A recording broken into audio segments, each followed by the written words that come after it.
За сайн бацхан манайх ирлааш байна. За нэг амар юм болоод өнгөрчлөө цаан чинь.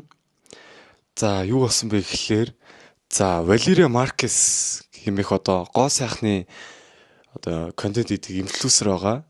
За тэр эмэгтэй уржигдэр болох 5 сарын одоо 13-ны өдөр буудуулж нас орсон. Лайв хийж явах үедээ шүү. Лайв хийж явах үедээ буудуулаад нас орсон юм хэрэг болж өнгөрсөн. За тэгээд одоо бүгд ихнээс нь яри. За Валерия Маркес хэмээх одоо энэ Мексикийн одоо гоо сайхны одоо контент хийдэг инфлюенсер байгаа. За одоо тэр бүсгүй маань 2025 оны 5 сарын 13-нд Жалиско гэд мужийн Запопон гэд одоо хотод байрлах өөрийн гоо сайхны салонд одоо TikTok-оор шууд лайв хийж явах үедээ буудалж ямаа алдсан байгаа байхгүй. За тэгээд нилээн тийм одоо од нөхөр байгаа. За хэрэг болсон өдөр болохоор одоо энэ видеон дээр харагдж байгаачлан тийм одоо Маркес шууд дамжуулт хийж явах үедээ үргэлтэй ажилчид ирлээ гэж хэлээд тэгээд Мике хаацсан байгаа.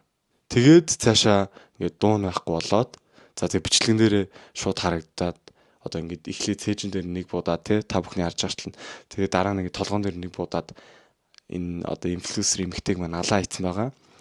За энэ нь болохоор одоо дэлхийд даяар юу амар шуугж байгаа.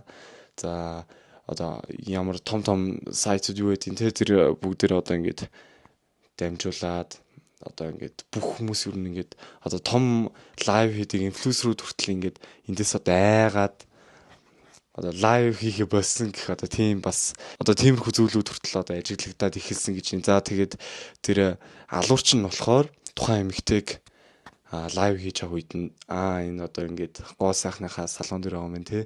За тэгээд лайвыг нь харж агаад тэг хүргэлтийн ажилтны хувцас хүмүүсд явагдсан байгаа байхгүй юу.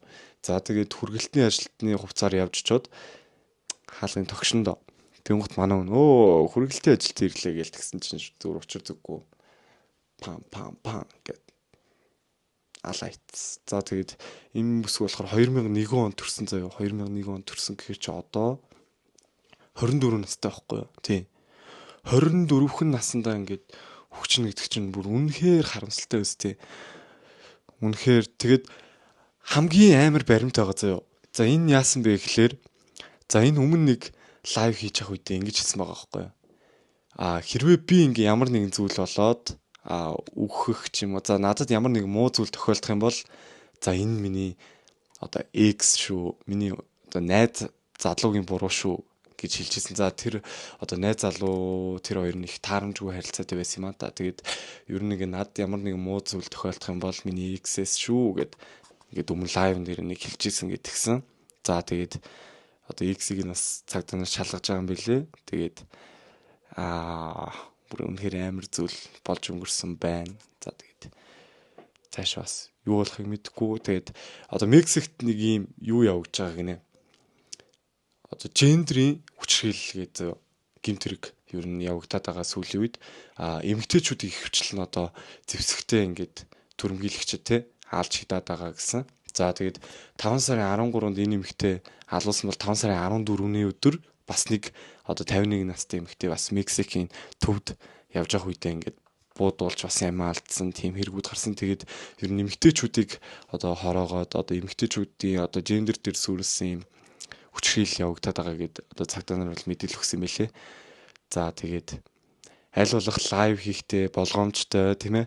Одоо хамаагүй газар лайв хийхгүй. За өөрийнхөө бас ингээд хувийн орон зайг хамгаалаад за хэрвээ стори хийвэл тэр газартаа байж байгаад явсныхаа дараа яаж нэг 5-10 минутын дараа ч юм уу те тухайн газараас явсныхаа дараа стори хийдэг ч юм уу одоо тиймэрхүү байгаарай гэж бас хэлмээр байна. За тэгээд шууд одоо лайв хийгээд бас ганцаараа энэ тэнд явж байхдаа лайв хийгээ те таныг бас магадгүй нэг хүн үзээд энэ лайв хийгээ явж энд явж байгаа юм байна гэд бас иймэрхүү эрсдэлт холбогдох боломжтой гэдгийг бол энэ нэмэгтэй өөрийн биеэрээ нотолсон. За тэгээд 200 мянган дагагчтай бас Instagram дээр 200 мянган дагагч гэдэг бол үнэхээр чанга тэгэл бас л зөндөө хөдөлмөрсөн баг. Тэгээд өөрийн гэсэн салонтой өөрийн гэсэн салон дээр өөрөө үйлчлэгээ үзүүлдэг тийм байсан гэсэн. За тэгээд мэдээж нэг контент хийгээд гоо сайхны талаар лайв хийж явахдаа алуусан юм билээ.